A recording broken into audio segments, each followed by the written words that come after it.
Hello? Sorry, I had to switch which computer I was live streaming from. All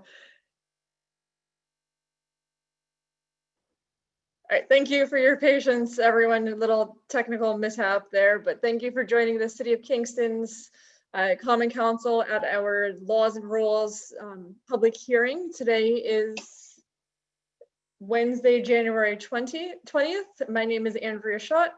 Before we begin, we'd like to go over a few guidelines to help us navigate the system as efficiently and respectfully as possible.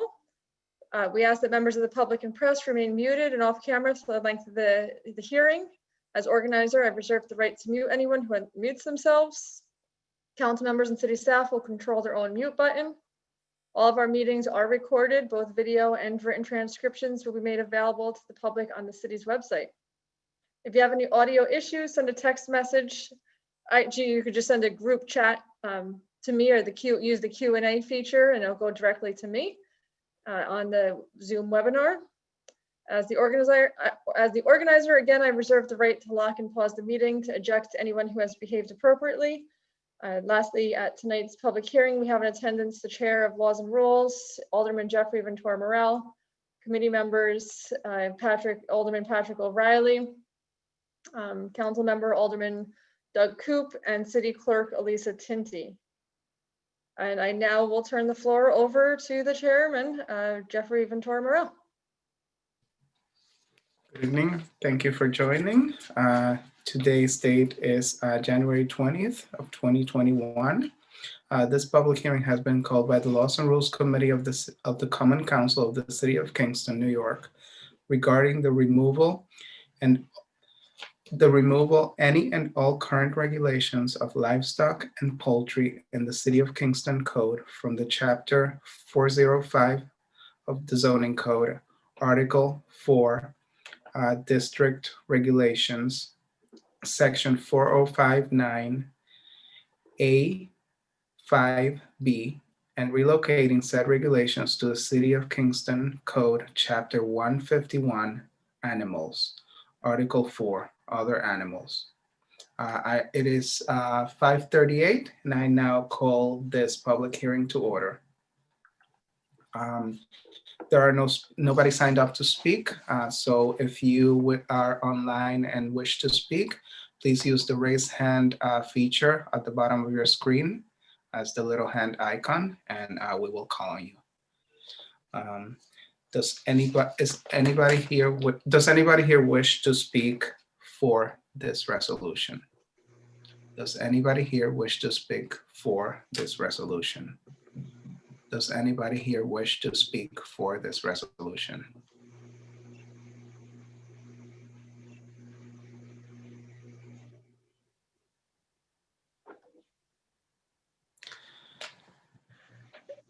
Jeffrey, can you give it a second, because I have a text message. I need to make sure that this isn't a speaker. Okay.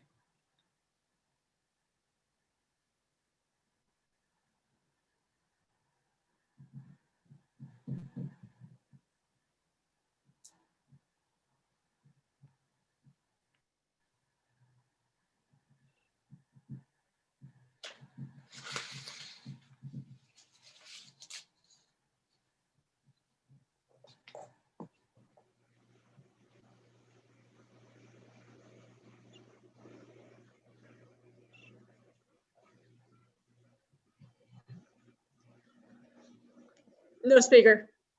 Okay. Does anybody here wish to speak against this amendment?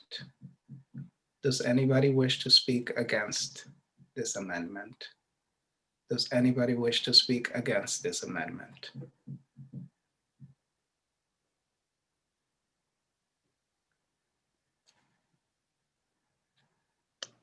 Nobody. Okay.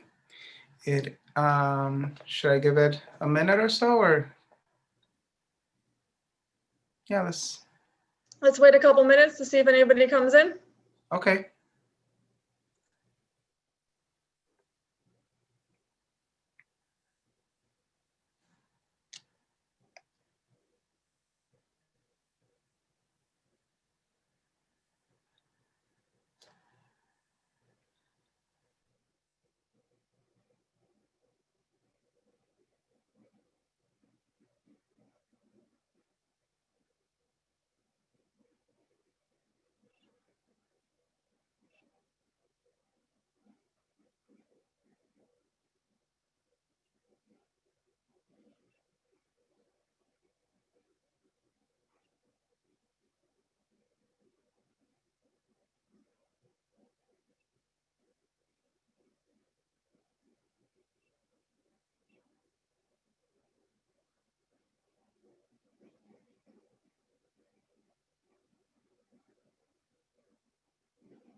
I think you're good, Jeffrey. Okay, hearing no speakers, it is now 5:42, and I close this public hearing. Thank you all. And yes. So what we're going to do, I am going to keep this meeting running for the live stream and the actual webinar going. If everybody else, you want to sign out, you could come back in at any time, or you could just turn off your cameras and walk away. We can't start the next hearing until 6 p.m. So everything will be running. So just go grab a snack. Okay. And we'll see you shortly. All right. I'll just turn off my camera and I'll see you all at 6 p.m. Thank you.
You kept moving from one screen to the other. Yeah, well, because normally I have my work computer does the actual meeting and my personal computer doing the live stream, but it wasn't working. So now so the live stream is on the opposite computer that I'm used to. Uh-huh. And it's totally throwing my whole being off right now. I don't know which camera to look at, and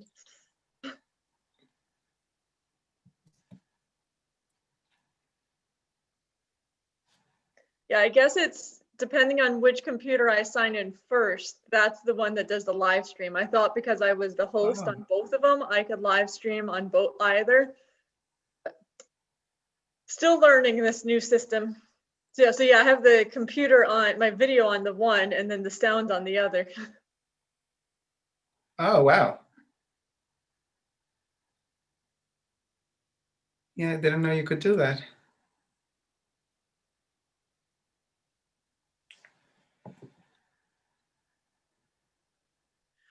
We also don't have anybody signed up for this one either, so we'll just do the same thing. Okay.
Do you want me to get started?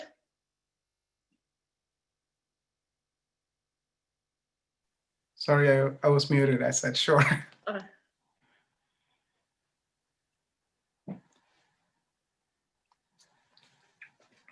Thank you for joining the City of Kingston's Common Council at our Laws and Rules public hearing. Today is Wednesday, January 20th. My name is Andrea Schott.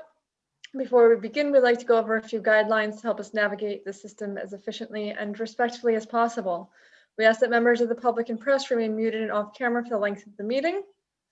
Council members and city staff will control their own mute button. Good practice would be to mute yourself if you're not speaking to avoid background noise and feedback. All of our meetings are recorded. Both video and written transcriptions will be made available to the public on the city's website.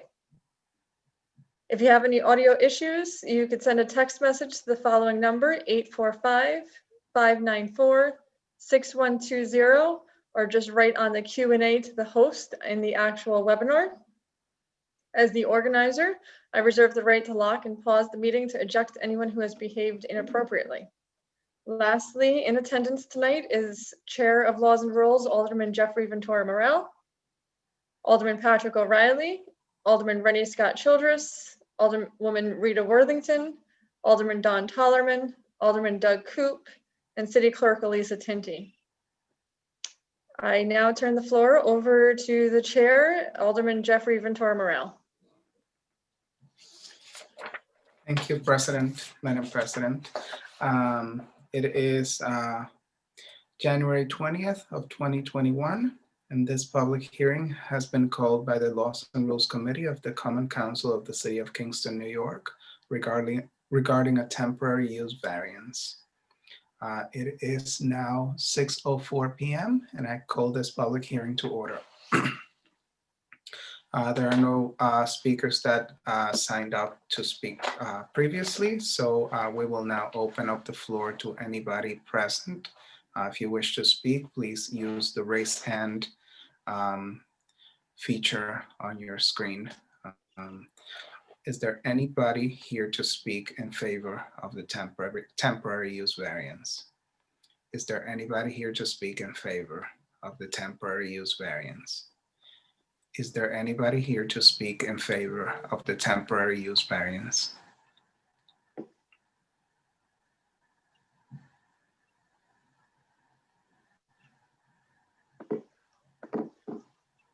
There's nobody. Okay. Is there anybody here to speak against the temporary use variance? Does anybody wish to speak against the temporary use variance? Does anybody wish to speak against the temporary use variance?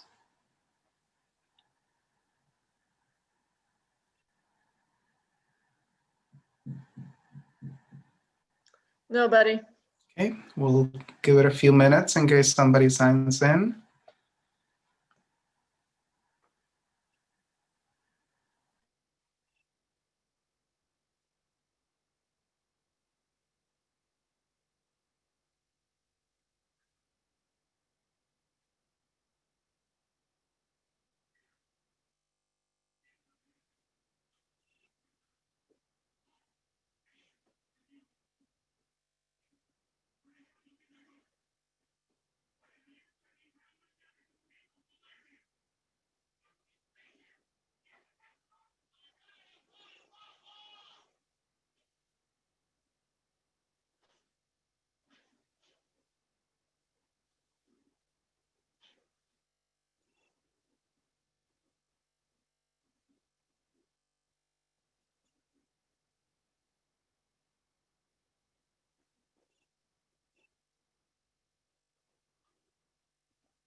Okay, hearing no speakers, it is now 6:08 and I'm closing this public hearing.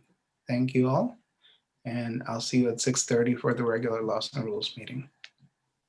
Yep, I'll leave everything running. So if you all want to just turn off your cameras and come back, or you could actually sign out and come back, but the live stream and the recording will continue. Thank you.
Hello again. Hi.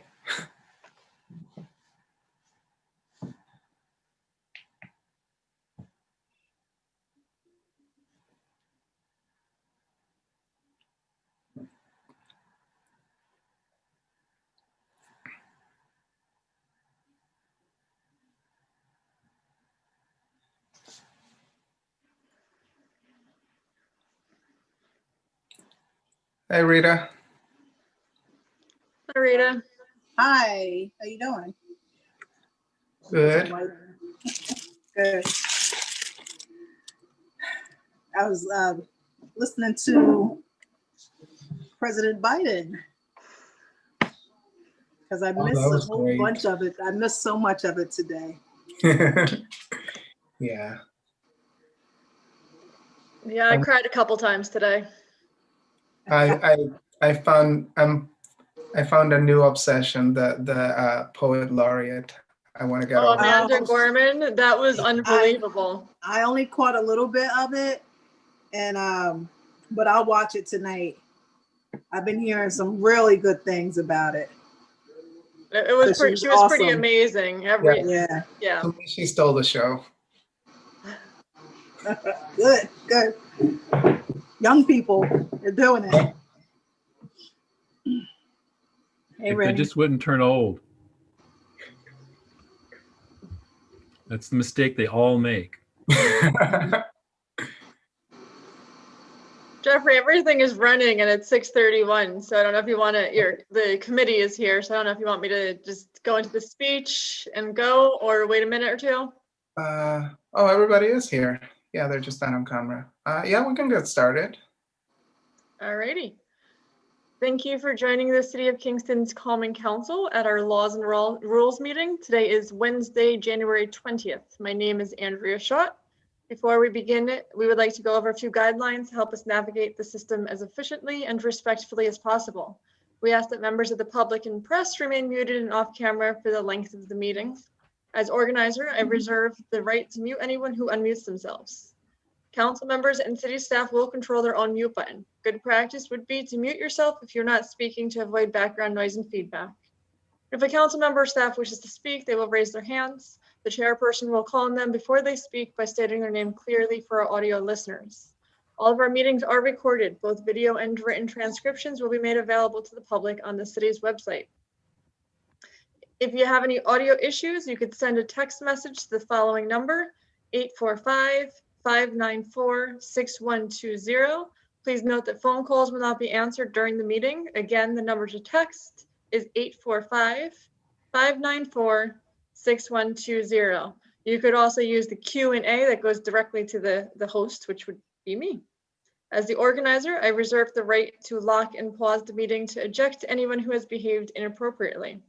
Lastly, at tonight's meeting, we have in attendance the chair, Alderman Jeffrey Ventura Morel, committee members, Alderwoman Rita Worthington, Alderman Rennie Scott Childress, Alderman Don Tollerman, Alderman Patrick O'Reilly. And our city staff, we have City Clerk Elisa Tinty and Corp Counsel Dan Gardenstein. Thank you for your patience. And I now turn the floor over to the chair, Alderman Jeffrey Ventura Morel.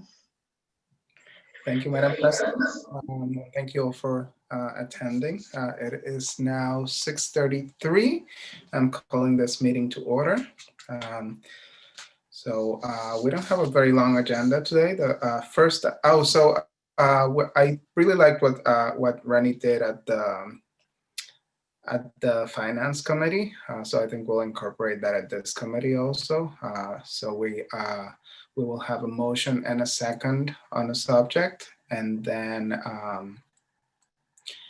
if there is a motion or a second, then we'll open up the floor to discussion, which is actually adheres more closely to Robert's rules of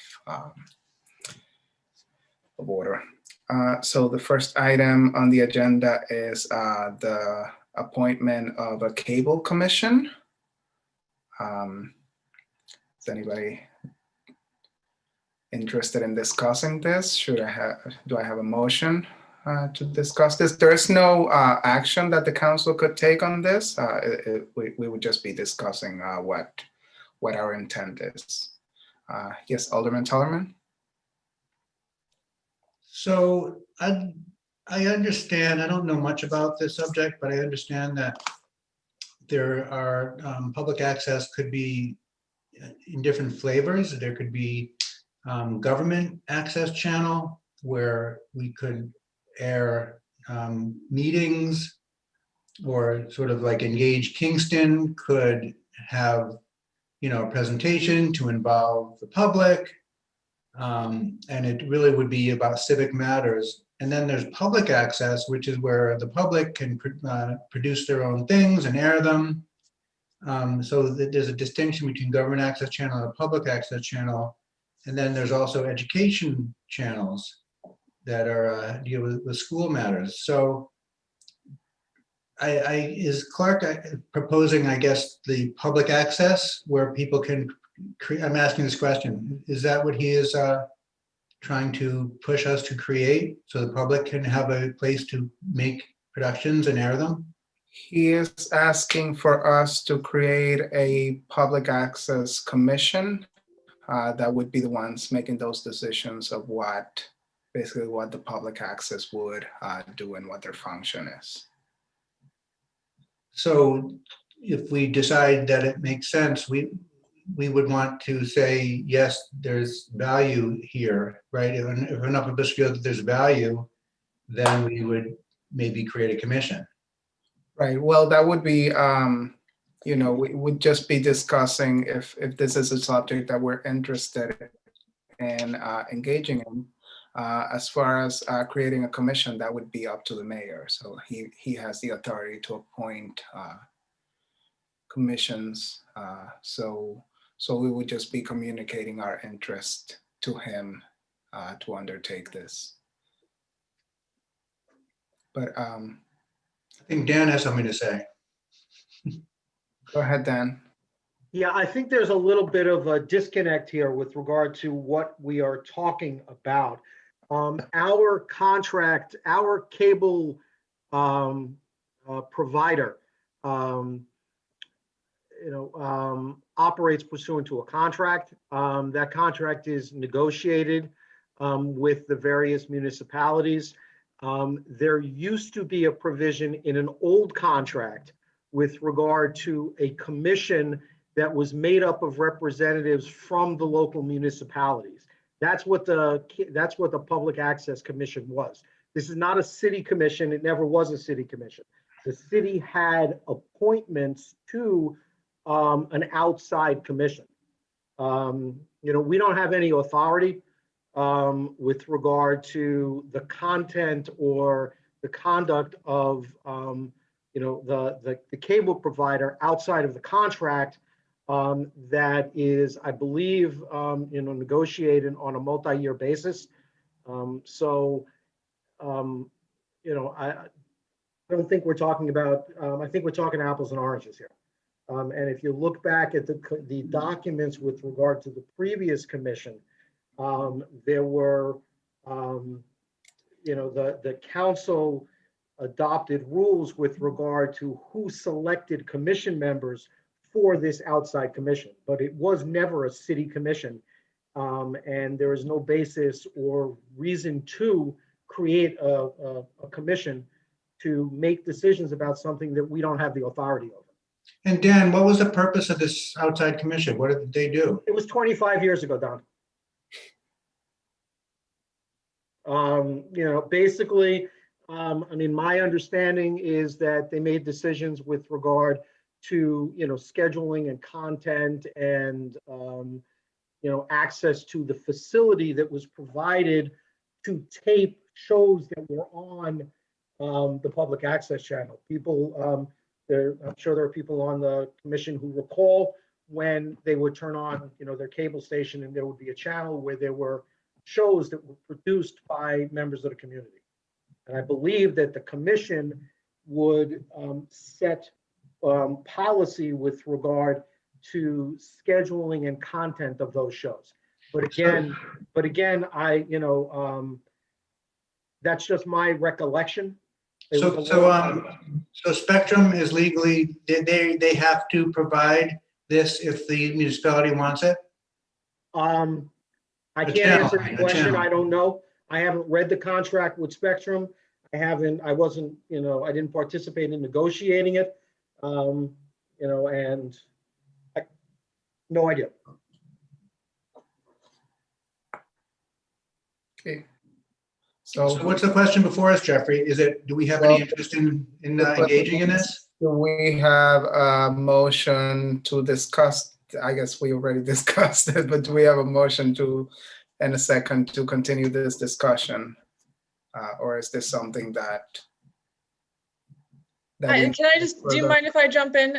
My intention with assigning this to the committee is just to kind of gauge the temperature of the five of you to start with, to see if this is something that you want to pursue, to find out more information, whether it's, having government meetings on public access. So I mean, I don't know if you want to read through it and think about it. The mayor and I had a conversation about this a year ago. So I think it's also important that we rope him in as well. And So that was my reasoning. I did contact the mayor today. It was very short notice, so I don't believe he got to see my email. But as soon as I hear back from him, I can report back. Dan, do you have something to add? Jeffrey, I can add to that because after I also reached out to him and I just grabbed him. He apologized to you. He was in a long meeting on public safety, was unable to get back to you. So yeah, That's but what I figured. yeah, but he did indicate to me that, he thinks that there is merit to the government access channel idea, but he's not really in favor of the public access channel. And I am not interested in this subject personally. Dan and then Rita. You're muted, Dan. You're muted. You have all heard Clark Richter speak about this repeatedly. I don't believe Clark is on the line, but he has raised this issue over the years. He's been, consistent with his insistence that this is something you should address. You should probably have him here to explain the history. Clark has been involved with this issue for decades. I believe he was actually on the commission way back when. I think that makes sense. Yeah. That's reported. Okay, so yeah, we'll continue to research and we'll have that. We'll have Clark speak to us then, if nobody.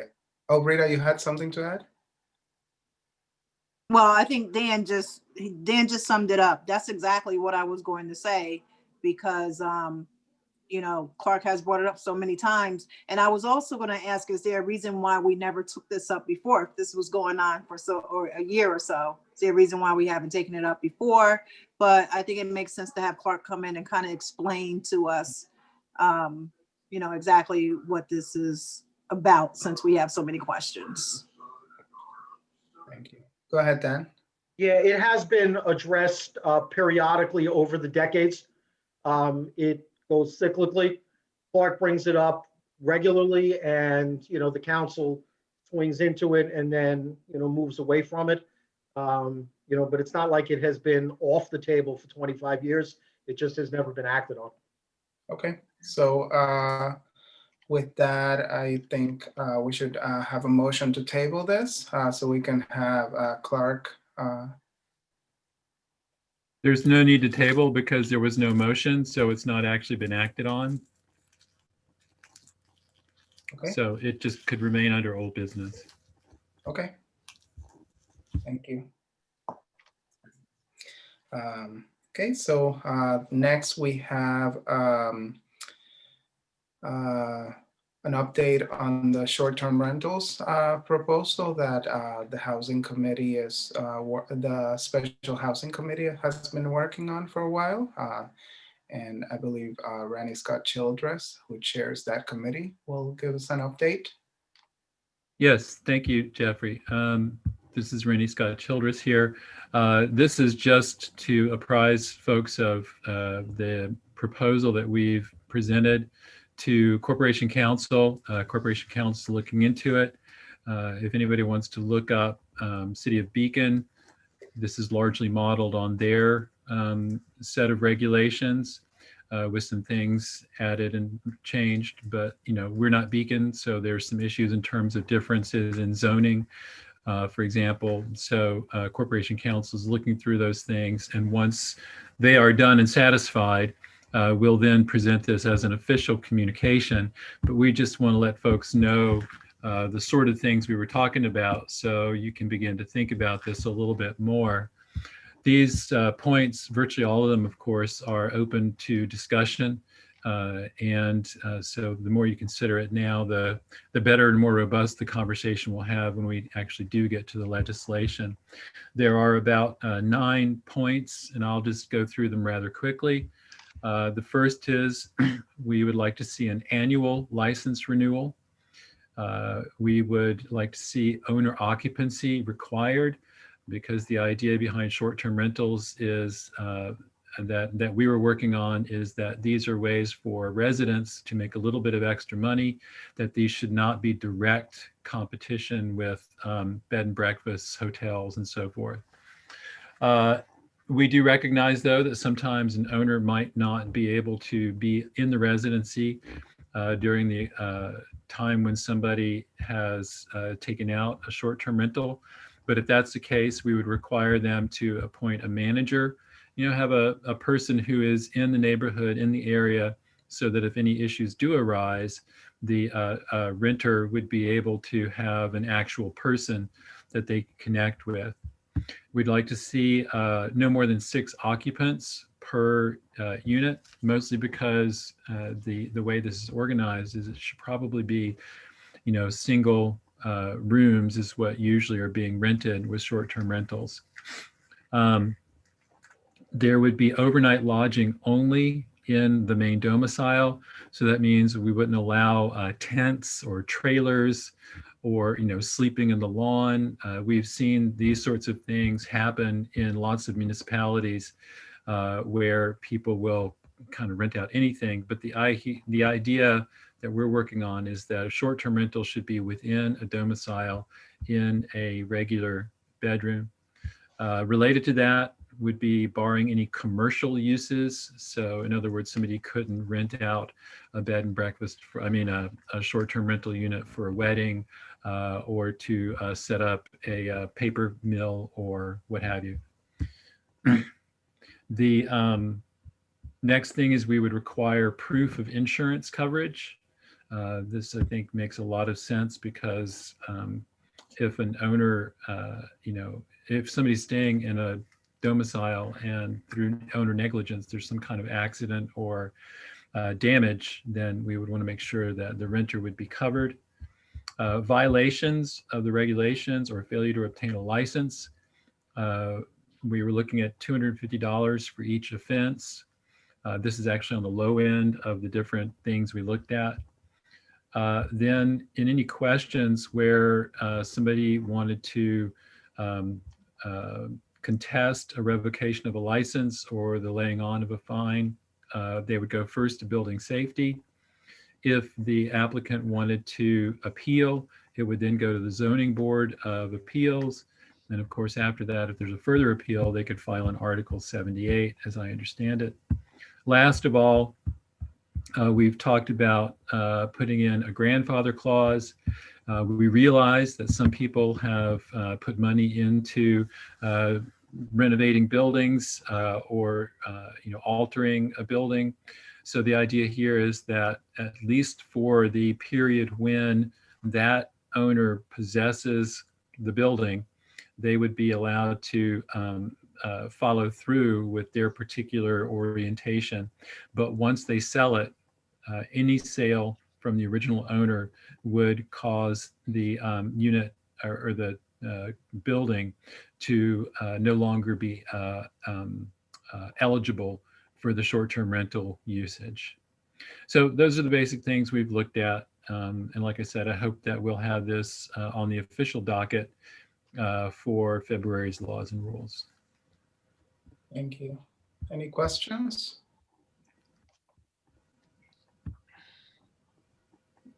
Go ahead, Alderman Tolerman. I just want to acknowledge you, Randy, for organizing and putting that together. We did a lot of talking, but you were able to wean it down, and appreciate you having done that. Oh, thank you for that. Okay, so we'll look forward to hearing more about it and hopefully some action in February.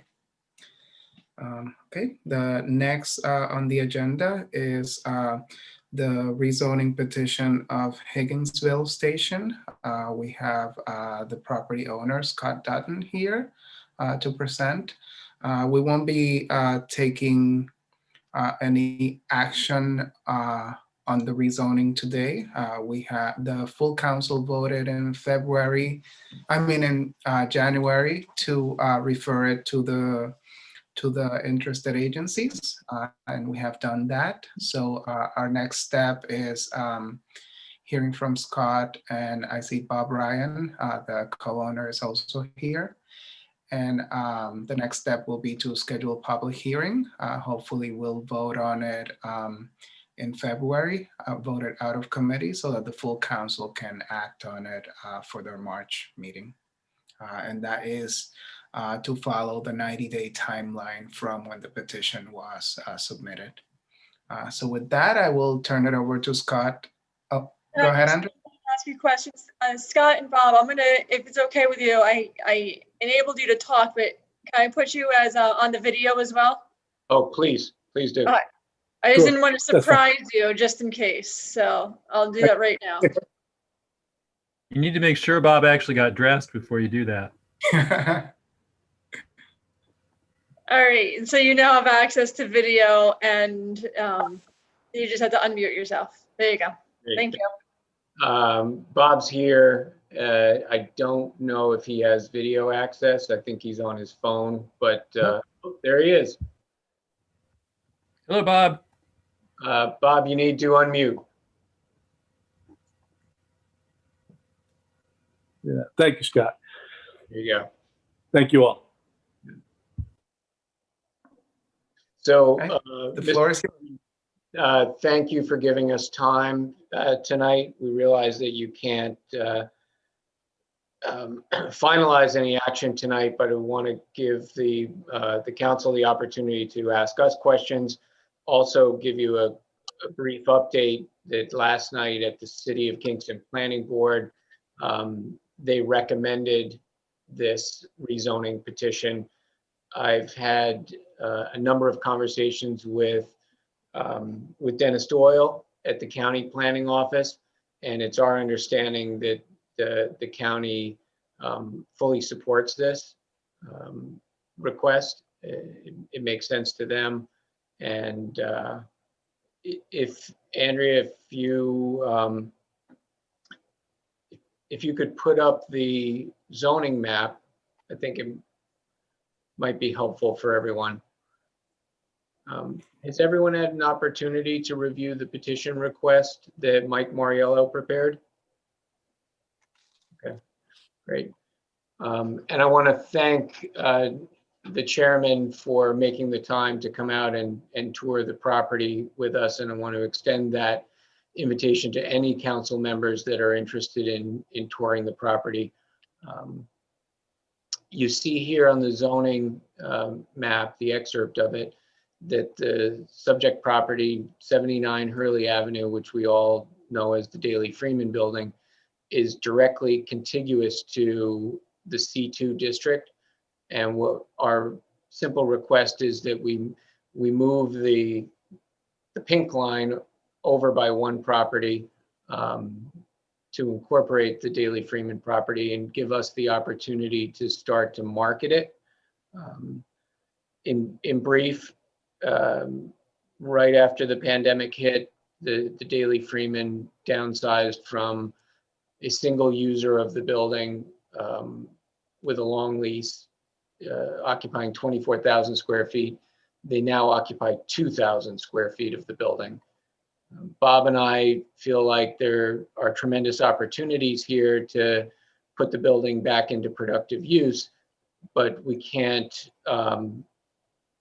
we can't market it without the appropriate zoning. That would be completely disingenuous. So we're looking for the opportunity to exercise our skills as property owners, our experience with our architectural firm doing a lot of adaptive reuse in the community, and try to make this a building that that everyone can be excited about and can be, can support the city of Kingston and the uptown community.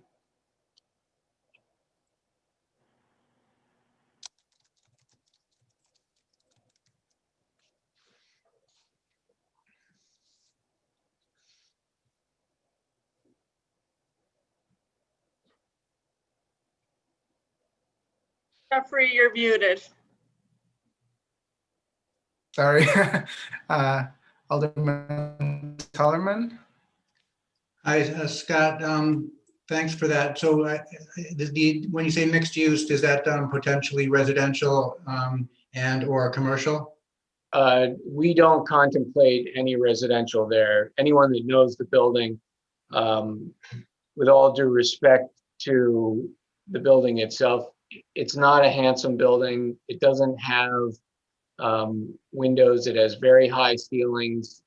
It was a single purpose building when it was an A&P grocery store for decades, and then was another single purpose building as the newspaper with the printing presses. So while I can imagine all kinds of exciting things taking place there, much like the way that we reimagined the Fuller building, which was dark for 25 years, we can't even contemplate or start talking to potential tenants without the appropriate zoning. The O2 zoning is incredibly constrained and limiting. I think even before the pandemic hit, it was pretty obvious that there wasn't a high demand for large office users, and that the pandemic just exacerbated that. So what we envision is taking the 24,000 square feet and creatively cutting it up into smaller pieces, making it available for all of the types of tenants that have allowed us to fill up the Fuller building over the last couple of years. Creative professionals, businesses that might see a synergy with the rail trail, which 24 months from now should be extended to Washington Avenue.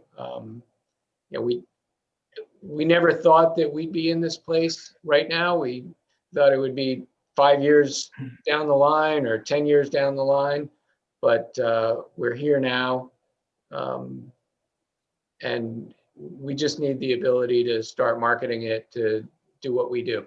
So, Can I ask why it's called Higginsville Station? Is that a historical reference? it is, Bob. Washington Avenue, right? You know where the Reese building is? That was called Higginsville years ago. And since it was along the rail trail, that's where it came from, Higginsville Station. Who is Higgins? I can't tell you that. I don't know, but that was Higginsville from like where the bridge is to where Bank of America is. That was called Higginsville probably in the 1920s or so. That's what it was called. Oh, like a neighborhood. Yeah, correct. Yeah. Just Scott, an update to you. The trail is will be finished within 12 months, not 24. All the more reason to let us get started. Right. I just have a question. So as part of your proposal, you're keeping the original floor, the original exterior of the building. You're not expanding the building, correct? We don't envision that we would want to add to the building, but we do think the building needs a complete restyling. It needs more natural light in it. It needs to be more inviting to the public. For any of you that know the Fuller building project that I'm an owner of, Bob is not a partner in that project. We took a building that we purchased in 2017 And I thought it was going to be a 10-year project, and managed to multi-tenant, fill up, renovate, and repurpose the historic building. We renovated 40,000 square feet in 2.5 years, and it's full. And it's full with an incredibly vibrant, creative mix of tenants.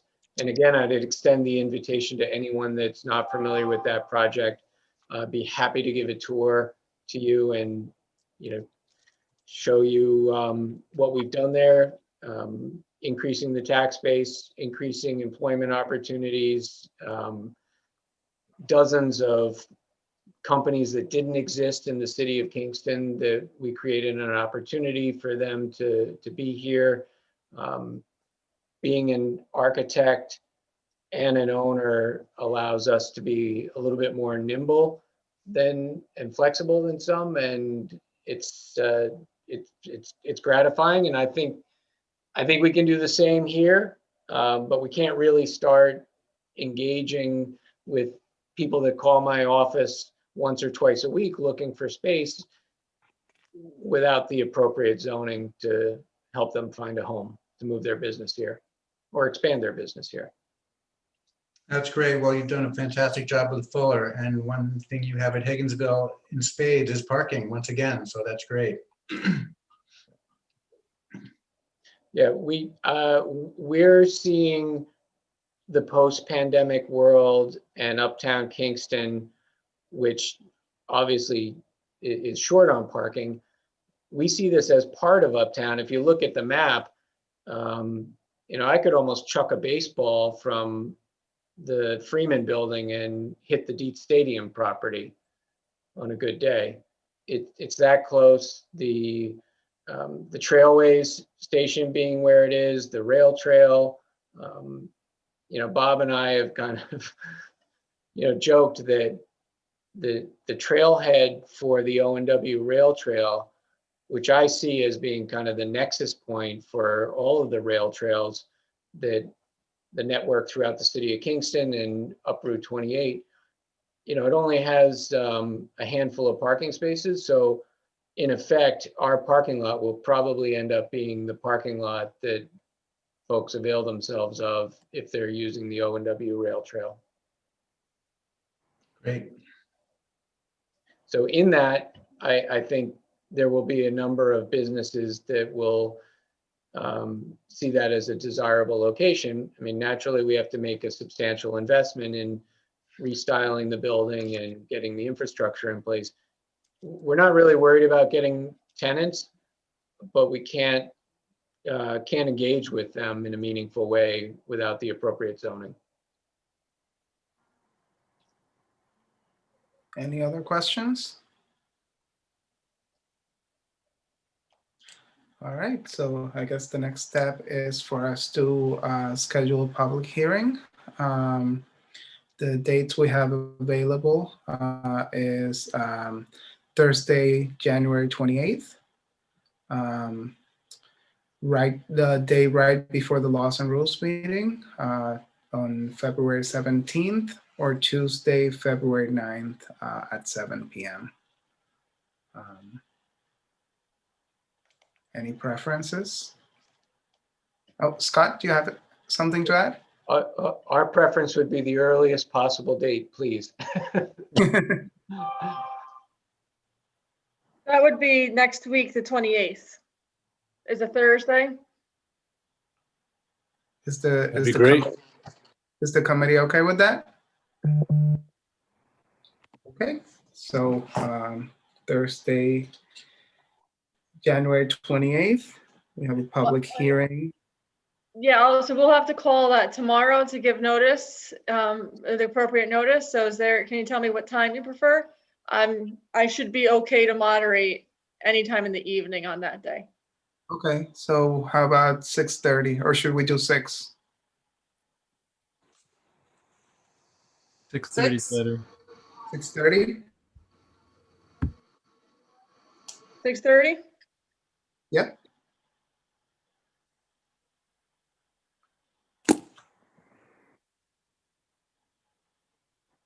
All right, I'll make the appropriate steps tomorrow, but Scott has a question. No, I just Go want to ahead. add, sorry, I just want to add one thing that we asked Mike Moriello after having one of the discussions with Dennis Doyle at the county planning office to prepare a memo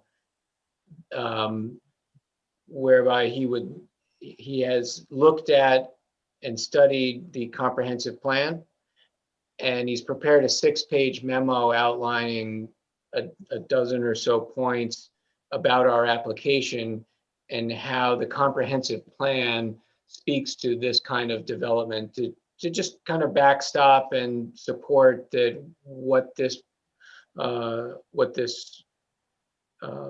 Laws and Rules Committee would be doing should they consider granting us this zoning amendment is consistent with, on multiple levels, with the comprehensive plan.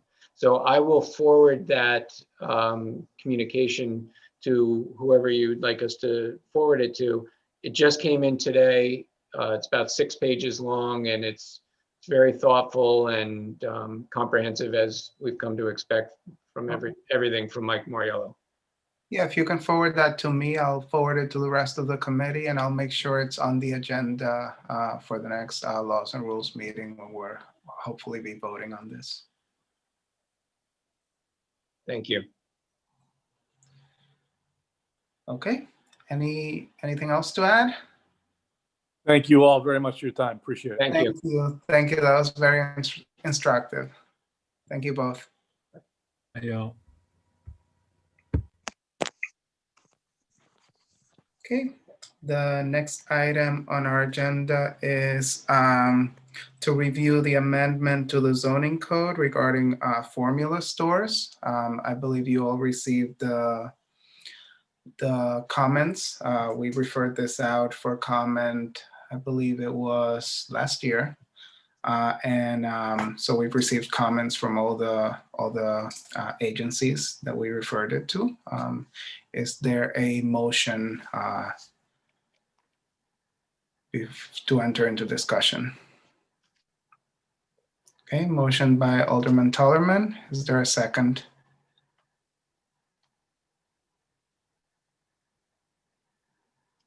No? Okay.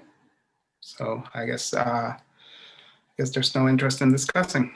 So we will move on to the next item, which is the affordable housing zoning amendment. That is for the 10% affordable housing to our adding this 10% affordable housing requirement to our zoning code. That was also referred out to the 2 planning boards and the HLPC. We've received comments from all of them. We had a public hearing about it last month, and I think now it's time to decide whether we're going to move forward with this. Is there a motion? Motion by Ronnie Scott Childress. Is there a second? Second by Rita Worthington. All right.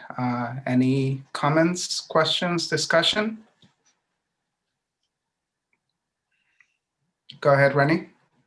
Yes, I think it's very important for us to move forward with this particular piece of legislation.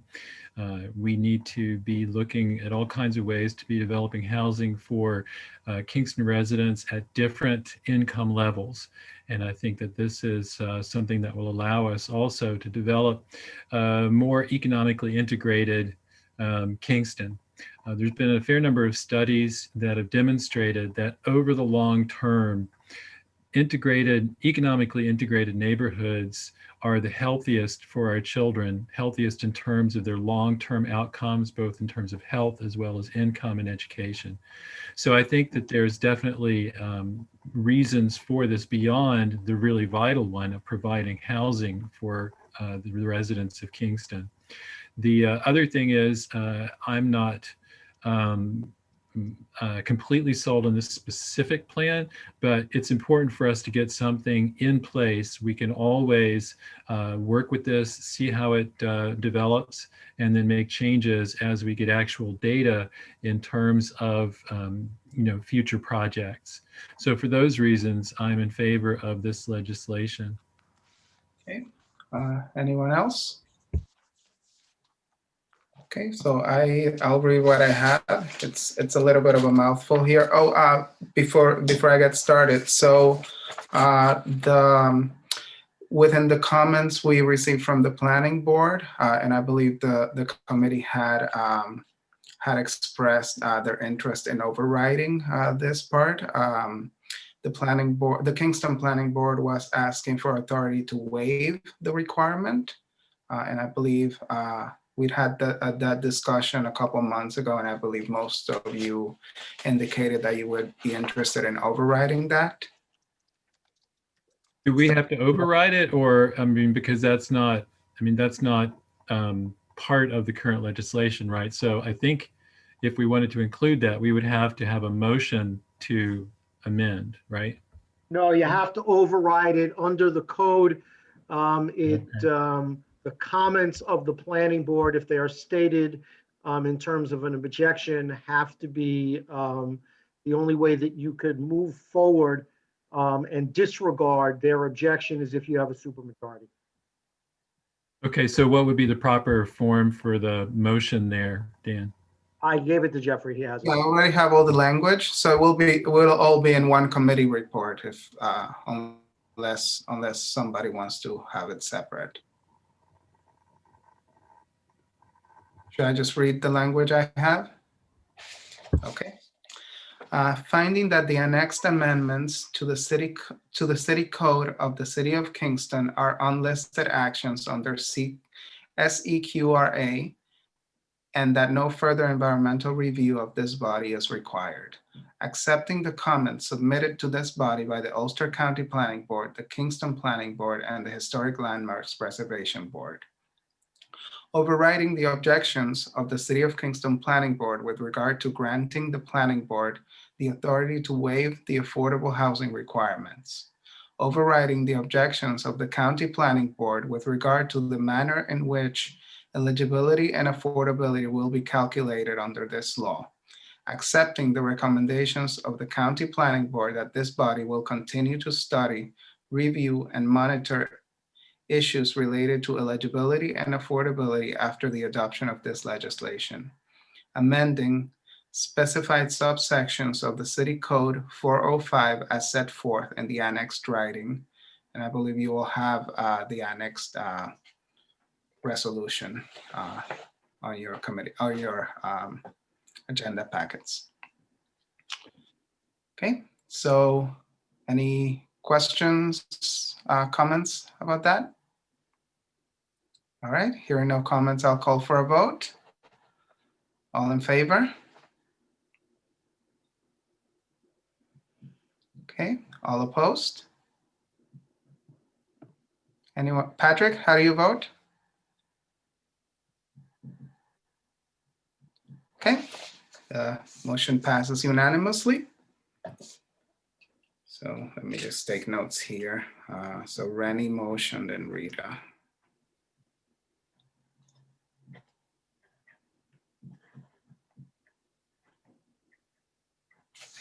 Okay, thank you. The next item on the agenda is the amending of the city code regarding livestock. That's the chickens. I'm sorry, Jeffrey. Eric Kitchen he wants to join us in case there's questions, but he just texted me he's running a bit late. So do you mind switching?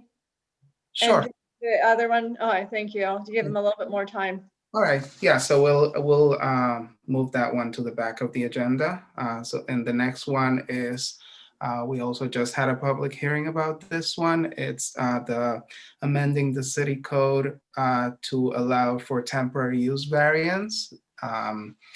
That is, if you remember, we had spoken about allowing property owners during during a state of emergency, such as the pandemic that we're on, if they can't find a tenant for their commercial property to allow them a variance to be able to use it for other purposes. We received comment from all the commissions. Is there a motion? Could I ask for clarification first? Sure. Did I understand the Ulster County Planning Board basically to say that they did not think that this would be a good idea because of our discussion about moving to form-based code? No, that's not exactly what they said. The Ulster County Planning Board essentially agreed with the rationale for for temporary allowances under these circumstances. They questioned whether that should be done through a variance through the Zoning Board of Appeals, or whether it should be done by a temporary special use permit through the planning board. Our position is that it's not really for the county planning board to decide how we procedurally implement this sort of regulation, that we believe it's more appropriate to do it through the ZBA than through the planning board for a number of reasons. But they did object on the grounds that they believe it should be a temporary special use permit rather than a temporary variance. So again, in order to adopt it, at this stage, you would need a supermajority. You would need to override the county planning board with regard to that issue. Okay. Any other clarification or any other objections before I call for a motion? Okay, is there a motion?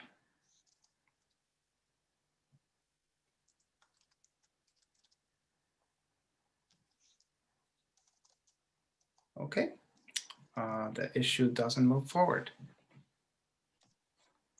Okay, next we have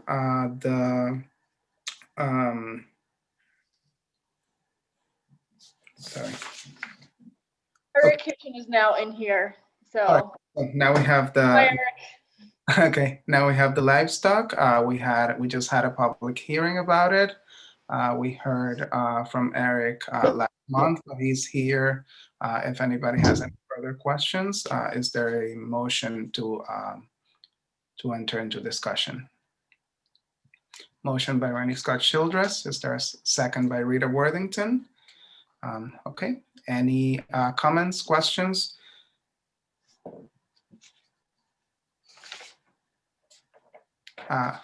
Alderman Scott Childress. So as I understand it, this piece of legislation doesn't really alter the regulations. It mostly moves them from one part of the code to another to ensure that we can have proper inspection and regulation of this particular issue. So that being the case, I'm fully in favor of this piece of legislation. Thank you. Yes, and if you remembered when Eric was here last time we discussed this, he also mentioned how time-consuming it was for his department to deal with this, that he doesn't feel should be under the zoning code. It should be under animal control. So Can I speak? Yes, go ahead, Eric. Yeah, so animal control, currently, we don't have a city animal control officer, from what I understand. What I understand is the SPCA is currently acting as the animal control officer. Is that correct? Well, we do have an animal control officer in that sense, yes. I mean, I've been in touch with him before, and he's done work for me, and good work, so. Is he work for the city? Is he a private entity that we contract? I don't know how to get a hold of this gentleman, but the chicken calls are coming. I mean, today was just a terrible day for chickens all across Kingston. We got roosters at 40 Franklin Street. We're still having ongoing issues at 111 Spring Street with the chickens that are getting out. They're going into neighboring properties. Eric, Dan Garnstein wanted to respond to you. Go Yeah, ahead. this is not a discussion with regard to who is going to enforce the animal control provisions once it's moved into the animal control Gotcha. section. And it is in no way a determination that it is going to be addressed by anyone other than the building department or the zoning enforcement officer. That's a determination, that's an operational decision that is made by the departments and by the mayor. All this is doing is moving the provisions into the animal control section so that this body can revisit those provisions and adopt regulations without going through the entire zoning code revision process. Like, okay, so I have a question. So if I get contacted in the future about chickens and roosters, I can refer people to the animal control officer? Is that correct? No one is saying that, Eric. That's not a decision that's made by this body. That's a decision that's made by your supervisor and the mayor with regard to what your duties are. Okay, this Okay, is so what moving are you the provisions of the doing code. this? They're still at this point enforced under the purview of the building department. Okay, so Until there's the some purpose of this determination again, otherwise. Dan, is, so the purpose of this meeting tonight is to, this is one agenda item is to what? It is to move the livestock sections out of the zoning code and into the into section 105 of the city code, which deals with animals. And also 151 of the city code. that deals with 151, animals. sorry. Yeah, I misspoke. 151. Go ahead, President Shaw. Yeah, so I think a suggestion once, because what the legislative body, what we're doing now, what we can do is just move this. And then once that's moved, Eric, I would advise to talk to Steve Knox or Steve Noble, Mayor Noble, about operational, what we can't, because we can't tell you what to do or who to call. So I think that would just be the next step. We could put this into the other, put it in the other place in the code. So once we pass this, then I would either reach out to the mayor or talk to Steve Knox, and they could probably tell you who then to pass that information on when people do call you about the chickens. Understood. Just wanted to let the common council know, and you guys, in this committee know, that the zoning and the building department are overwhelmed right now. And this is an issue that just keeps tying us up, tying our hands from, being productive and doing, other things that we need to get done that take, precedence over this. All right, so I will read the language that I have here. Finding that the annexed amendments to the city code of the city of Kingston are unlisted actions under SEQRA and that no further environmental review of this body is required. Accepting the comments submitted to this body by the Ulster County Planning Board, the Kingston Planning Board, and the Historic Landmarks Preservation Board, and noting that no specific objections were raised. Amending specified subsections of the city code 405 as set forth in the annexed writing. Hearing no objections, I will call for a vote. All in favor? Okay, motion passes unanimously. Thank you all. We have one more agenda item. So that concludes the action we were to take. But I have Rashida Tyler and Ruth Ann David Frank here. They are, along with President Schott, me, and Frank Waters and Guy Kemp, part of the committee that is appointed to manage this $1 million grant that we just received from Enterprise. So I will turn the floor over to Rashida and Ruth. They're going to give a brief presentation about what the grant is for and what it will do. Hi, Jeff. Thank you. Hi, Rashida.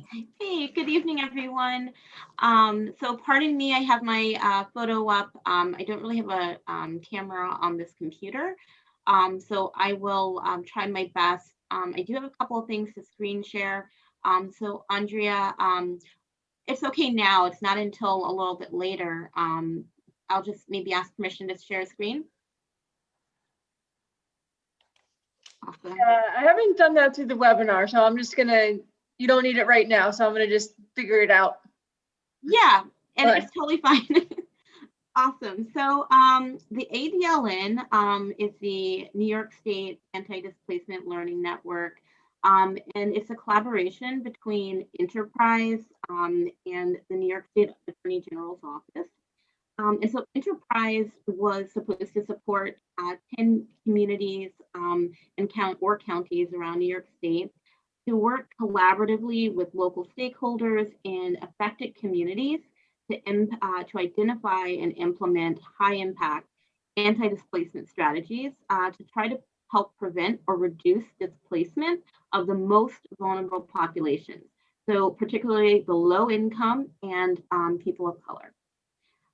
So we actually were named to the committee last year, and there were 3 different phases of the grant. One was a learning phase, and that's where the teams really learned about different strategies on how to address displacement through webinars and peer-to-peer discussions. And then the second phase was where we actually started narrowing down and focusing on the strategies to be implemented. So we worked with a consultant, and we actually, as part of the Real Kingston Tenants Union, I know Frank is part of Midtown Rising, we were talking to community members on individual levels.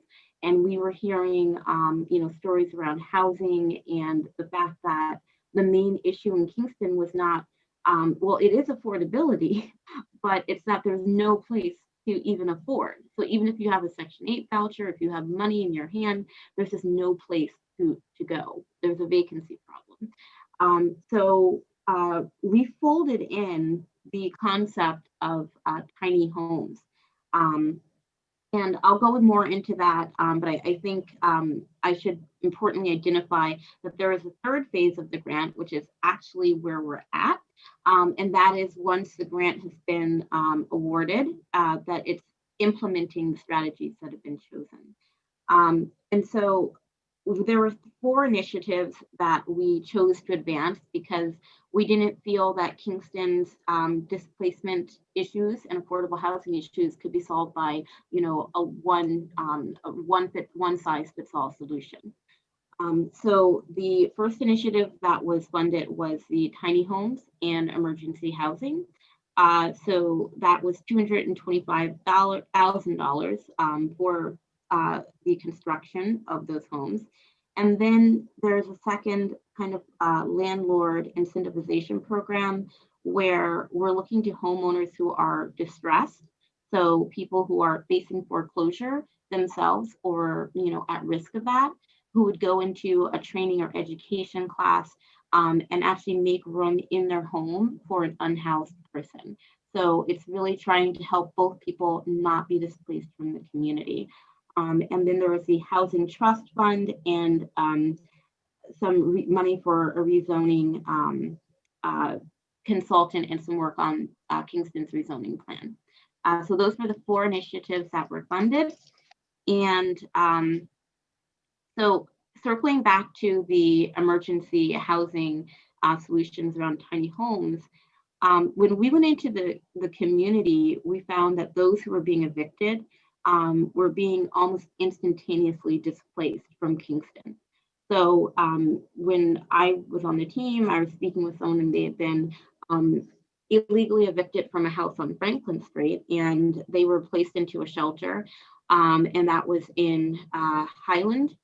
And they stayed there for about maybe 2 months, and then they were transferred to Ellenville. And I've lost touch with that person, but the last I tracked them, they hadn't reached Kingston again. There are other people who we're in contact with who are placed as far as Catskill, and they have children in the JFK school district. And so that's, a pretty long commute. So what we did, I went out, I talked to people in Midtown in the area with Wednesday walks through Black Lives. We did a community housing circle.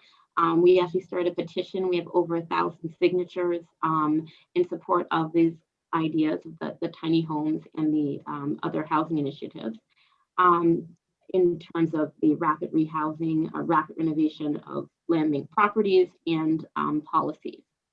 And, again, we spoke with numerous community organizations who were all on board with the concept of tiny homes. So that's my kind of focus in the group.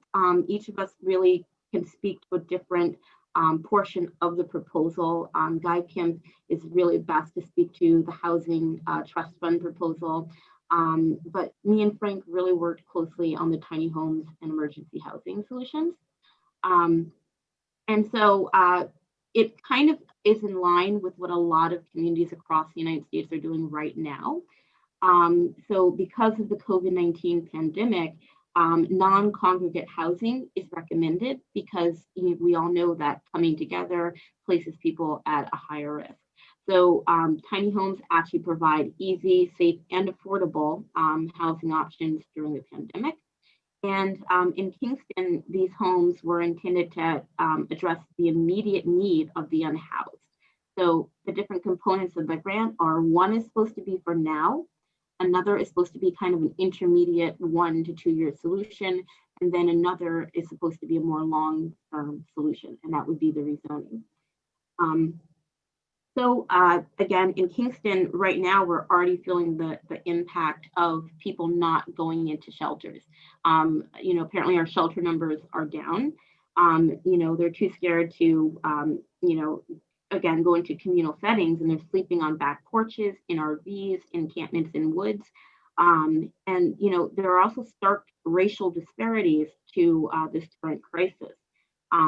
So the grant was specifically to target the most vulnerable populations and people of color who are actually being displaced the most from Kingston. The demographic of the project and the tiny home and emergency homes component are really, they coincide. So the project is for those who would be receiving a DSS grant, which from conversations, they typically run about $462. You cannot find even a room in Kingston for $462 per month. It's very, very difficult. This is supposed to, the tiny homes are supposed to provide low barrier housing for those who would otherwise be without a home. And so if a low income tenant, again, as I mentioned before, is displaced, it's very, very difficult for them to become reestablished in Kingston. According to the Ulster County Continuum of Care, at least their 2019 annual report, 27.2% of those experiencing or at risk of experiencing homelessness countywide were African American. But African Americans make up only about 7.2% of the county's population. And so that number is 15.4% for Hispanics or Latino population, even though they make up only about 10.6% of the county's population. And that's not even really touching the undocumented community. And so when we really think about how gentrification and displacement are impacting our community, it's not just that, people are moving out of Kingston. It's the fact that there's a certain racial bend to that. So we have where economic cleansing has now become ethnic cleansing. And our city center is at risk of losing its character and being unaffordable and less diverse. According to Alice, or the, study by the United Way, It's 57% of Kingston residents are actually considered asset limited or income constrained. So even if they do have a job, the jobs here, do not pay enough to afford housing. So they are at risk of being displaced as well. And so, often, people, there's this perception that you can just get a job and work your way out of poverty. But oftentimes we all know the reality. People are stringing together 2 and 3 jobs. And with COVID, it's nearly impossible to do that. And so, I kind of see where the tiny home solution is something that really would actually benefit Kingston, because we're keeping a population in the city center who is being displaced, who have nowhere else to go. And we're also providing a stabilizing force for those who would like to find employment and would like to find more permanent, stable housing. And so this provides some those options. So the kind of structures that we were looking at are called pallet shelters. And I've already been in touch with the company Pallet, which manufactures them.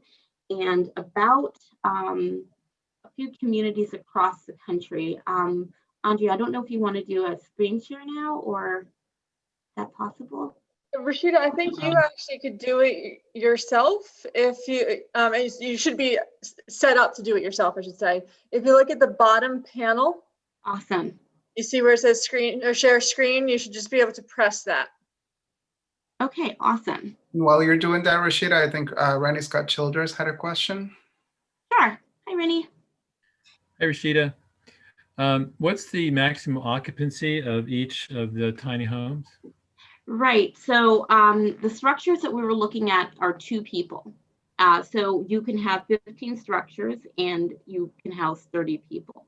If you go with an individual option, it's 1 person per pod. So if it were 2 people though, they would have to be related to one another, yes?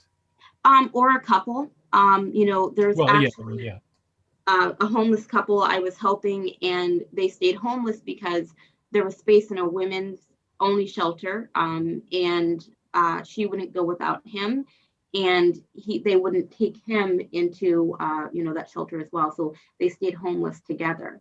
And so they were their own support system, and they helped keep each other sober and helped keep each other, provide that emotional support. I'm happy to report they're both housed, and they're doing well, and they're engaged. And that's the kind of progress that we like to see. But there are often these kind of close, non-related family units, I want to say, that tend to get broken up in the shelter system.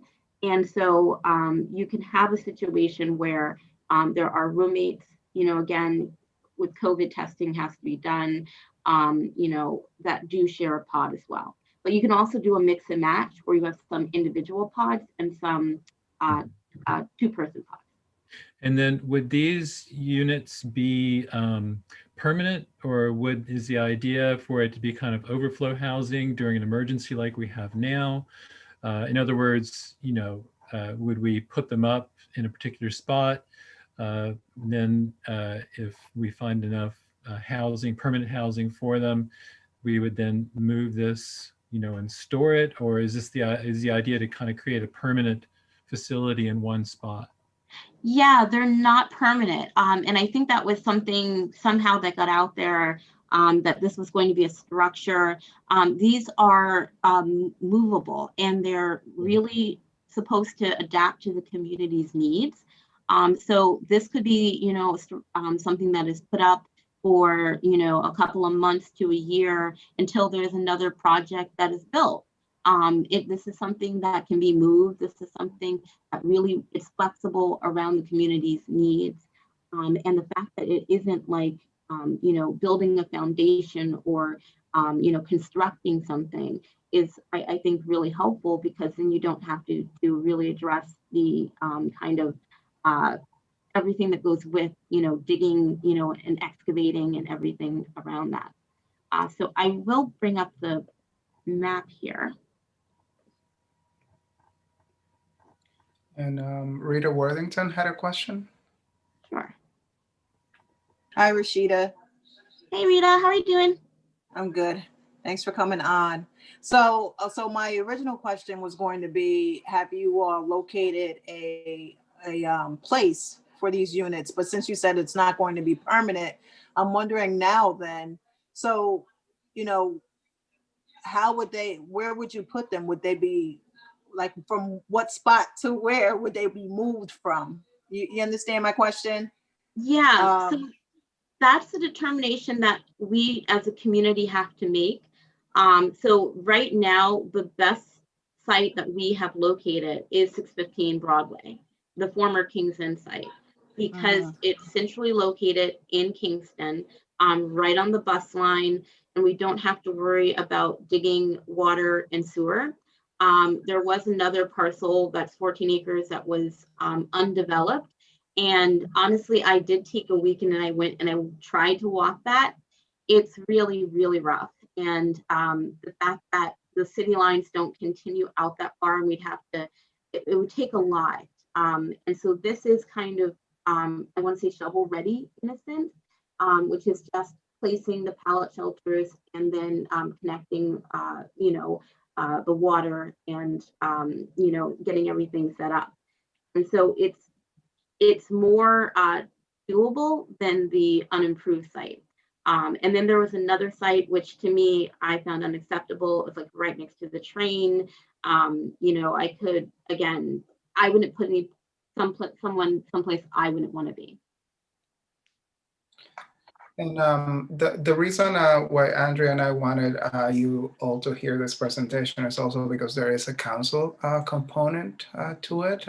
If the group picks a piece of land, obviously it would have to be city-owned piece of land. The council would have to approve that, and also our current zoning code doesn't allow for tiny homes type structures. So we would have to be to look into the zoning code and into amending it appropriately for that type of use to be allowed. Don Tellerman had a question. Hi, Rashida. Where are the other properties that you mentioned that you looked at? I think you were. Yeah, one is off of Hurley Avenue. It's a long kind of strip of land. It's 14 acres. It runs literally between Lucas Avenue and Hurley Avenue. And it straddles the line between Kingston and Hurley. Do you know if you don't have an address, do you know what road it's actually accessible from? Yes. Well, it's not really accessible from a road, which is the problem. So if you go to like Spring Lake Trailer Park and there's woods behind that, it's that parcel. And then if you go, I think Merritt or Fairview Avenue, it's behind Merritt and Fairview Avenue. And I can get you a parcel number. Yeah, it's behind. It's behind the houses on the east side of Fairview Avenue. And what's I think there was one or two other ones you mentioned that you had looked at. Yes, I can get you their addresses as well. One was off of, I believe it is Sterling Street, so when you're by Pine Grove, there's like the City Bluestone quarry or storage area. It's off of Pine Grove Avenue. It's actually considered a stub of Sterling Street. You said south of Sterling? Yeah, it's South Sterling Street, but okay. It's over by Pine Grove. I know where it is. Yeah. Is there a third? Was there a third one, or were those the two? So it was 615 Broadway. It was the Sterling Street site, and it was the parcel of land near between Lucas and Hurley. And what's the name? Did you say Palace? So we could see it, the picture of it online. What's the company that you're talking to? I'm sorry? You mentioned the name of the manufacturer. Oh, Pallet. They're Pallet Shelters. Pallet. Pallet Shelters. Pallet Homes? Shelters. Shelters, okay. And I was actually trying to bring up, let me see if How we could you can. not need, how could you not need water or sewer? Like they have, each one has a septic tank? No, you can hook it up to water and sewer for the unit. So I said we would, but if we're out in the unimproved part of town, we'd have to dig a whole line in order to do that. But if we're in the city of Kingston, we don't have to. Right, but that would make it more of a permanent structure. If you're laying sewer and water pipes underground to these structures. Well, there's no, but see, that's what I'm saying. We don't have to do that at the 615 Broadway site, which is why it's ranked #1. Why wouldn't you? You're still going to place them on land. You still have to connect it to the main line. Because the structure's already there. Because it used to be a hotel. Right. Okay. So there's okay, but you'd have to connect each home to it. Exactly. Yes, exactly. You could, and then there's options that they have as well. So that's really where there's the flexibility option. You can have a central bathroom, or you can hook up each unit to the water.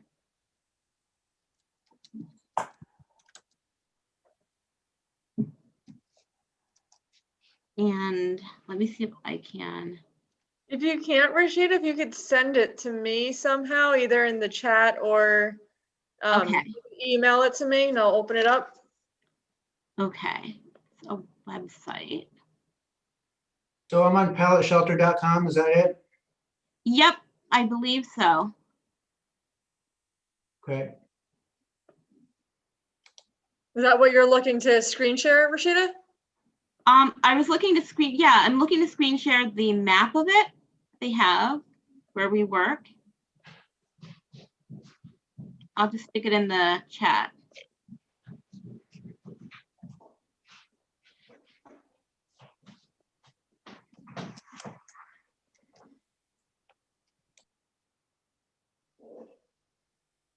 Hey, just give me a second, please. And then there is a video.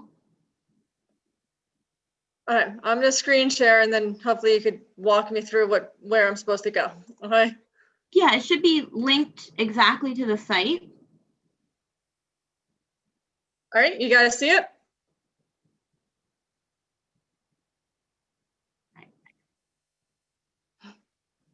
Do you see this my screen? Yep, I see it here.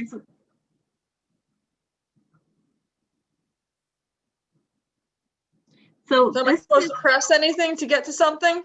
No, you're good. So this is just where I wanted to focus on the number of communities that are using this particular company, which are, increasing in number because again, they're prefabricated.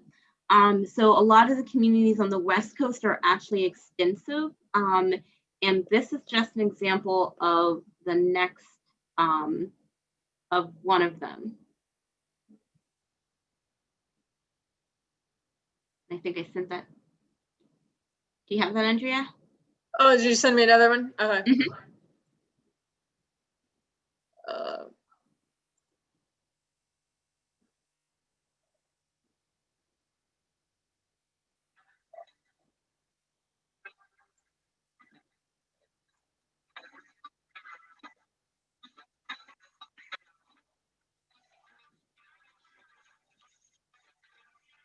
This property is our Los Guilacos campus. We, in 10 days, have stood up approximately 60 houses for individuals to come.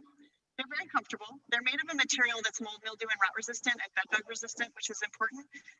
They also, they come with mattresses. They have everything you need to basically plug and play and go. They're warm, dry, they have heat, electricity, and residents will be out of the elements, not out in the cold.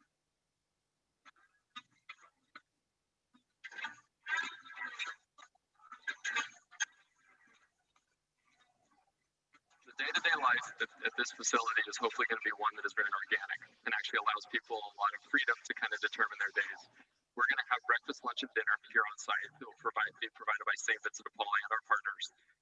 We'll have activity times that people will be able to have free time to be with their care teams. That's going to be provided by the County of Sonoma. So that will be their access to supportive services. We'll be helping them through any recovery they may be going through. I'm really excited about the temporary shelter coming online. It is critical to our care.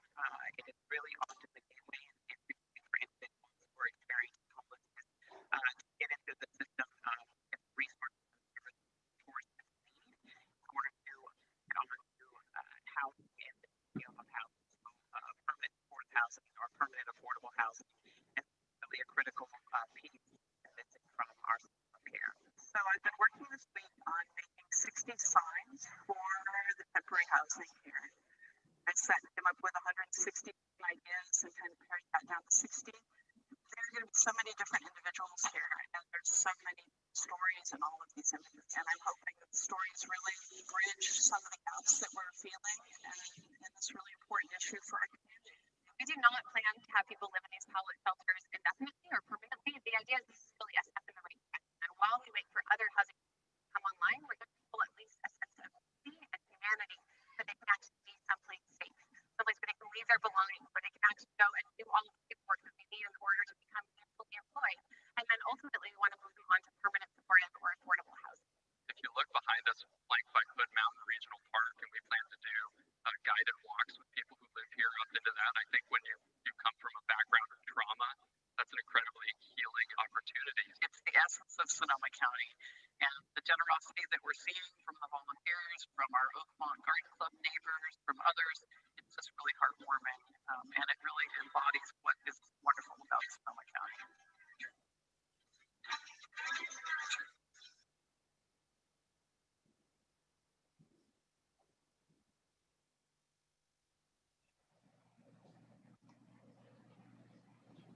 Right, so that is kind of the main idea behind the pallet shelters.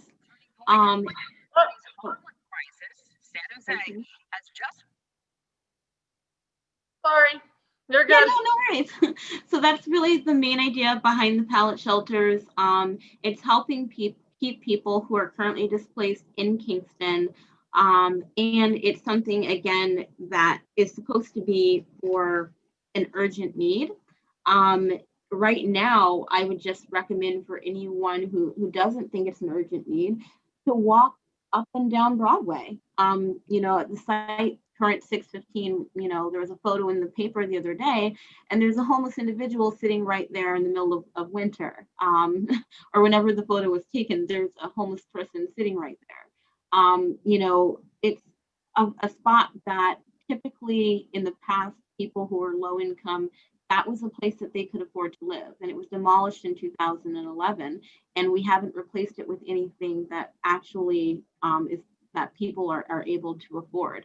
So, you know, I would just advise people to look on Broadway. And if you're in, you know, in the night and it's cold, look on Broadway, look in Academy Green Park, look around Hannaford, look around, you know, just back porches in Midtown. People are sleeping rough, they're sleeping in the cold, and, you know, this is something that could be an option to help them. Alderwoman Worthington. Hi again. So, so yeah, I mean, I love the concept of housing our homeless and, you know, people that are currently displaced right now. But I'm wondering, you know, how this would really operate. Would it operate like a shelter, and would it be like staff and security? Because I think I had a different picture of what you meant when you said tiny homes. So when I saw the video, you know, I was taken aback a bit. So it kind of looks like it's a, you know, a bunch of shelters in one location, but I would think that it would have to be some kind of operational methods going on, right? Right. So we have talked to Catholic Charities and Family of Woodstock, and they are both interested in providing services. So it's not just we're going to put the structures there and run.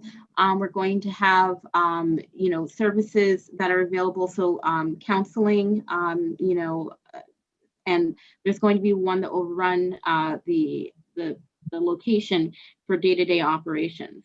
So when people do arrive there, there's an intake, there's a caseworker that works with them. And, it's something, again, the reason we chose this was because they can be assembled in a half an hour. And if we go the other route with more permanent tiny homes, which I'm not opposed to, that will take, there was one village we were in contact, it took them from July until November to construct 5 homes. And so it's an issue of timeliness. And so there is an interest from an operator that has experience with the unhoused population and case management experience. Okay, thank you.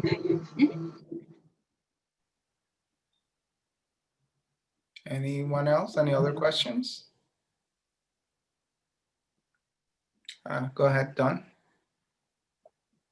Jeffrey, I'm not sure, this has been great to learn about, but is this the forum to be talking, how we feel about this? Or is this just informative and later we'll discuss it?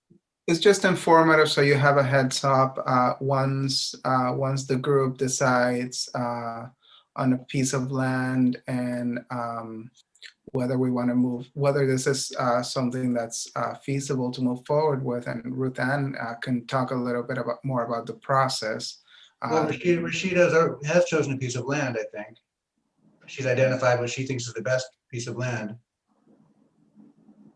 Right, but then we'd have to start thinking about zoning, and that's something that would have to be, as you know, it's something that would have to be a longer process. Ruth Ann, go ahead. You're muted. Okay. There you go. I just wanted to add that the main purpose of attending tonight is we wanted Rashida to be able to present the idea for the strategy to all of you so that you would get a feel for what it is that the project is about, because we do understand it would require a change in zoning. And we wanted to kind of plant that seed for now to get a little bit of your feedback, if you have any right now, about the process moving forward in order to change the zoning to allow for a project like this. Go ahead, Don. I just I'll share my opinion that I think that this is, it's important that we have some emergency housing somewhere. I think that this is not the right place in the heart of our city to put something like this. I'm not opposed to discussing other parcels or exploring other possibilities, but I would, at this point, not be in favor of emergency housing, in the middle of our city on Broadway.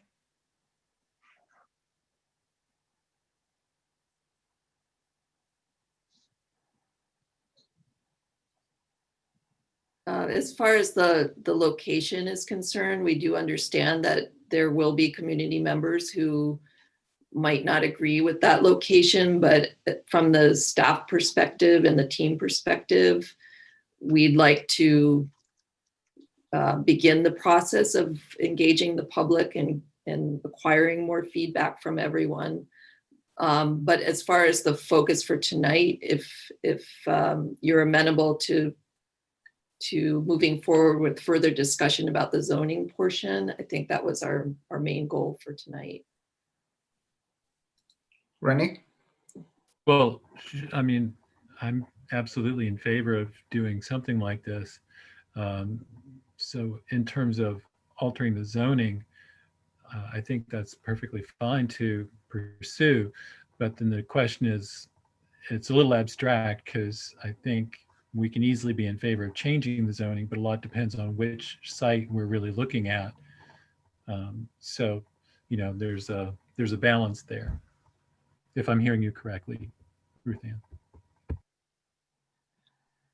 Ann. There's a lot I don't actually understand about the zoning code and what the processes are.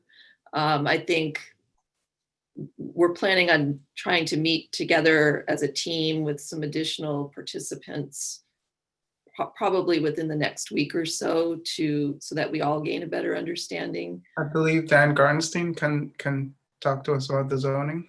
Yeah, the primary issue with regard to the zoning is extremely complicated because it's based on block, lot, and size requirements that apply straight across the city. Every residence, every habitable space has to meet certain minimum requirements that are set forth in the code and apply in every zone. So it is a huge undertaking to figure out a way to accommodate this sort of proposal. There are also significant state building code issues that would have to be addressed, and it's a huge undertaking. It's not just a matter of rezoning a parcel and moving it from one zone to another. Okay, Rashida had her hand up, and then Ruth Ann. Thank you. So I did want to address the question of emergency housing in the heart of Kingston. We have it right now, except that it's not really undercover. There are people who are sleeping on the bench. There are people who are sleeping on back porches. So we have that right now. It's just right, with these structures, we would be providing them cover. I do understand about the zoning. I think it's something that I have been talking to people who do tiny homes across the country, how they have addressed. And I'm interested to see how our community can incorporate the solutions that they have looked at. Thank you. Go ahead, Ruth Ann. Just a question for Dan. Would it be advisable that we first try to solidify this location where we would like to place the tiny home community and then pursue the zoning question? Would that ease the process a little bit? No, because the issue is not site. The issue is size, block, and setback requirements that are set forth in the code for the entire city. The code requires a certain amount of square footage for every habitable space. Okay, a tiny home does not comply with those requirements. So it doesn't matter if you're going to put them on Broadway or if you're going to put them off Hurley Avenue.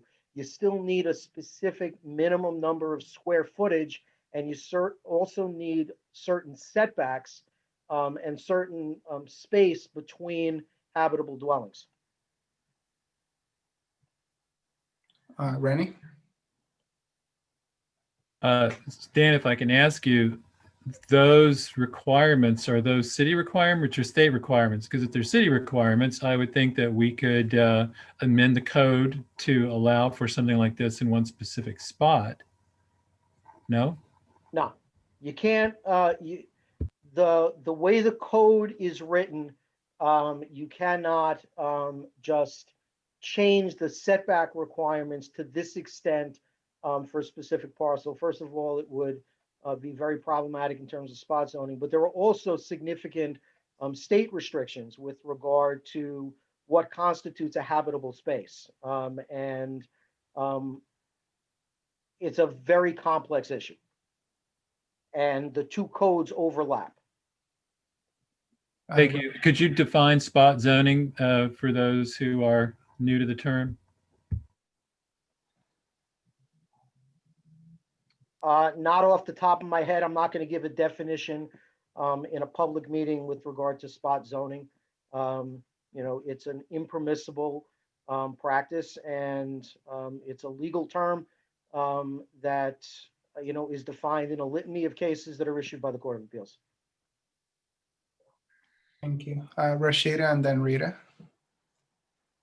Yeah, so I am familiar with spot zoning. I'm not sure that this would actually meet that requirement, but I am also curious, and I don't know if Dan could answer this, about any variances that were issued to cabins that are down on North Street now. because those seem to not actually be within that, size and block specifications that you were just speaking about. So could someone speak to that?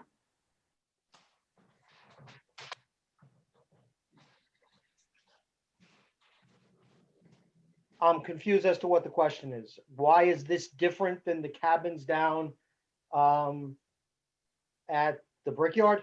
Is that what you're asking? Right. Yeah. I mean, again, I don't have, the Brickyard application permit or the specifics of those cabins in front of me.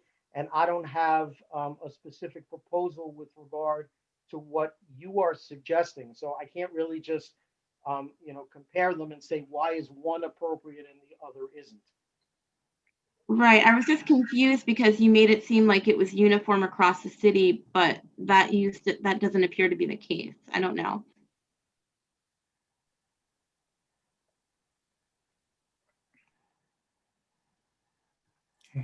Rita, go ahead.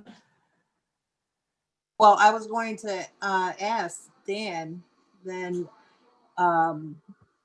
is there any place in the city of Kingston that something like this could happen, or is he saying that because of the zoning and the other specific codes, does it not allow for something like this to happen in the city of Kingston?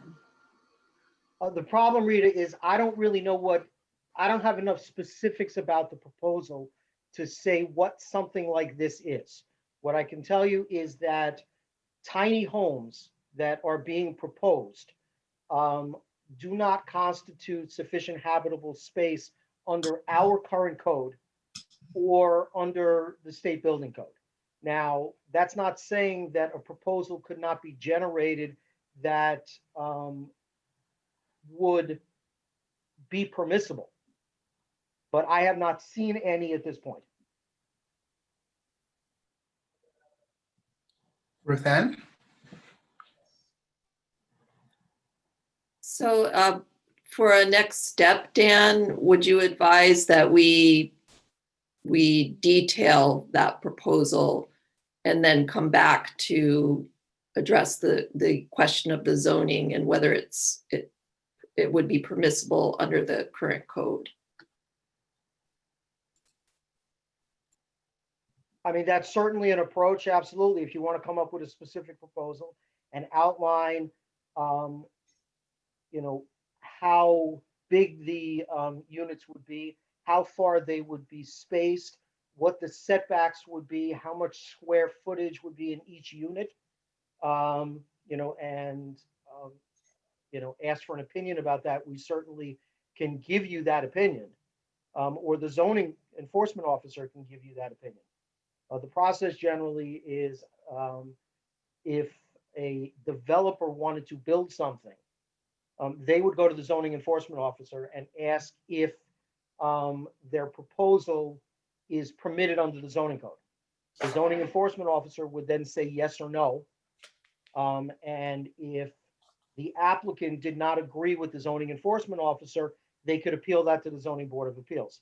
Again, the issue here is there are a lot of variables here. There are a lot of unknowns here in terms of who would own the property, who would be the developer, who would be asking for permission to, to build these units. And I'm not clear about that either. So, sorry. Go ahead, Rashida. Sorry, so I was going to ask, I guess maybe I'll look at the proposal for the cabins down by the beach and then just follow that format. Would that be, I don't know, Dan, would that be advisable?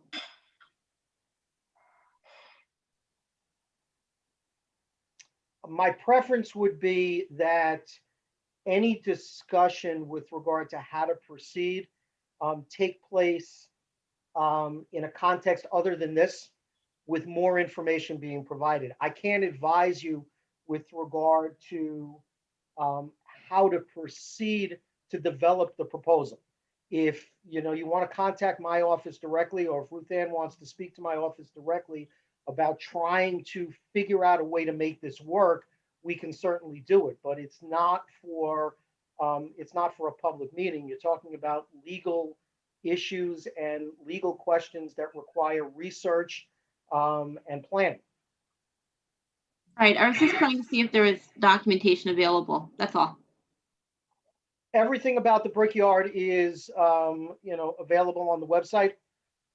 Their applications, their approvals, the category that the units fall into, all of that is available online. You just go to the planning board's website.